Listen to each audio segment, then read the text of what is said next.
Hey everyone. In this video, I'm going to be talking to you about IngressNightmare, a new vulnerability that has been discovered by the Wiz.io team against Kubernetes, specifically against the NGINX Ingress controller that you might deploy on Kubernetes clusters. Now, just to let you know what this could potentially mean, NGINX Ingress controllers are very, very common. Apparently, more than 40% of Kubernetes clusters that expose resources typically use NGINX Ingress controllers. So, this is pretty huge. There's a good chance that if you are using Kubernetes and you're exposing applications externally, that there's a good chance that you're using the NGINX Ingress controller.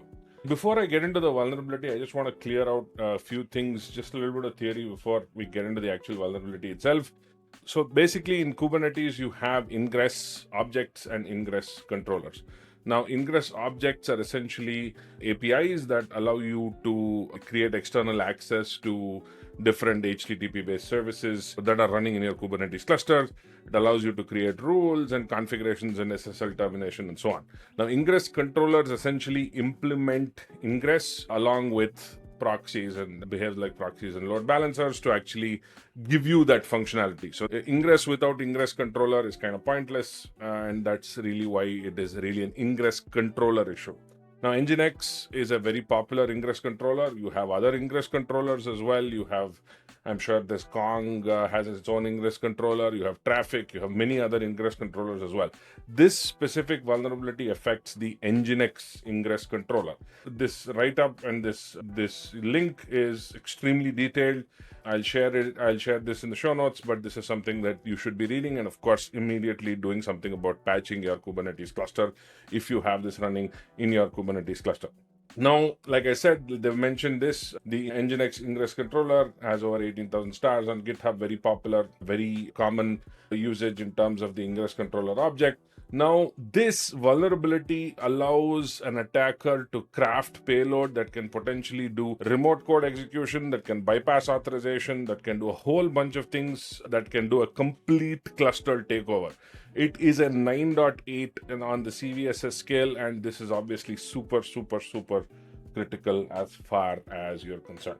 Now, the way this works is as follows, right? So you basically have ingress controllers and you have the ingress controller object. Now, ingress controllers essentially have something called an admission controller, which is it's a webhook that is injected into the Kubernetes cluster when certain objects are created. So you can create admission controllers to validate certain types of parameters and behaviors in Kubernetes.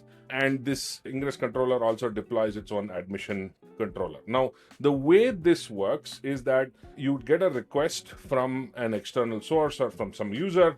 The first controller would validate that request against the admission controller.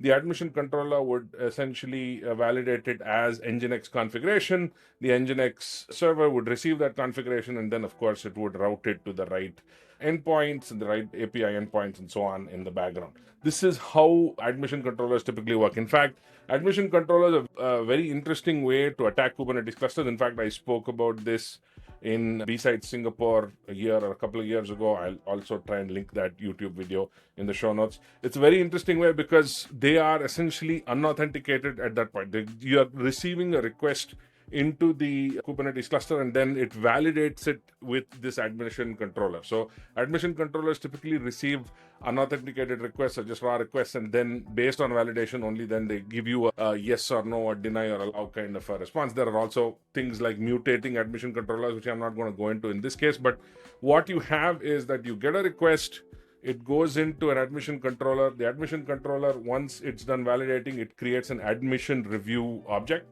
which essentially says whether this is allowed or not allowed, and it tells you why it's not allowed if it's not allowed, right? So that's essentially what's happening.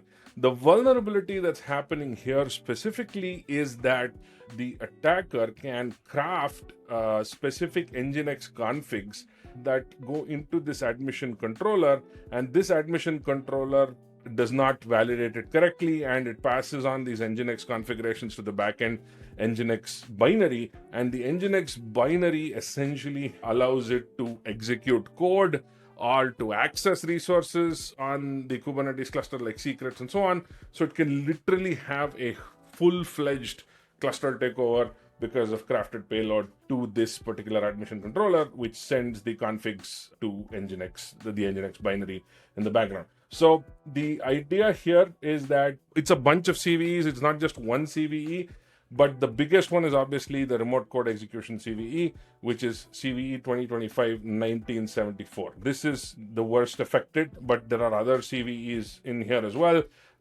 You can do annotation injection, there are some other injection possibilities, but really the biggest one is code execution. And this is what you need to be really worried about. And this is what makes it a 9.8 versus a lower severity vulnerability. So basically the idea here is that you have configuration parameters that the attacker can craft and send as a request. Now these configuration parameters can also invoke NGINX libraries or shared libraries that NGINX can use, which is using a load module directive, which means that it can load kernel modules, it can load different types of modules that can be used by the NGINX configuration. So if the attacker is able to get the NGINX binary to load a module, which can be shared libraries and so on, the potential that results in remote code execution. So there is something called the SSL engine, which runs the OpenSSL module, which can also load shared binaries. Now you can see probably where I'm going with this. Loading shared binaries in a Linux context essentially means